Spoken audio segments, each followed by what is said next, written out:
বন্ধুরা, আজকে বানাচ্ছি আমি রাজমা। রাজমাটা সিদ্ধ বসাই দিলাম, রাত্রেবেলা ভিজা রাখছি। এখানে দেবো কয়েকটা গোটা মশলা,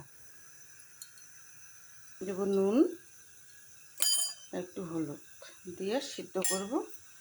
5টা সিটি মারবো, তারপরে নামাই নেব।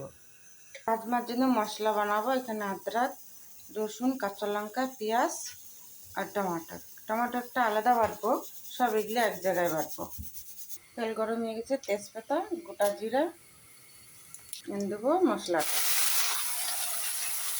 দেবো, জিরা পাউডার, ধনিয়া পাউডার, লঙ্কা পাউডার, লাল লঙ্কা। একটু কম দিচ্ছি, রাজমাতে নুন দিয়ে সিদ্ধ করছি না, এটা একটু কম দেবো। হলুদ গুঁড়ো। এটা হচ্ছে রাজমা মশলা, বাইরের থেকে কিনা। আর আমি তো এগুলো সব জিরা পাউডার, ধনিয়া পাউডার সব বাড়িতেই বানাই। টমাটোর পিষে রাখতে এটা দিয়ে দেবো। রাজমা কত সুন্দর সিদ্ধ হয়ে গেছে। এখন এটা কি গরম মশলাটা বাইর করব, খাওয়ার সময় তাহলে দাঁতে লাগবে না। রাজমাটা বাইর করে একটু দিয়ে দিলাম এখানে, মশলার সাথে একটু ভাইয়ে নেবো। একটুখানি না, 2-3 মিনিট নাড়াবো। দেবো পুরা জলটা। রাজমা হয়ে গেছে, গরম মশলা দিয়ে নামি।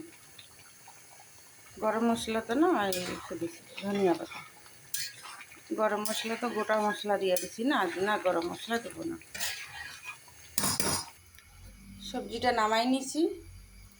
কেমন লাগলো ভিডিওটা? লাইক করো, ফলো করো। Bye bye.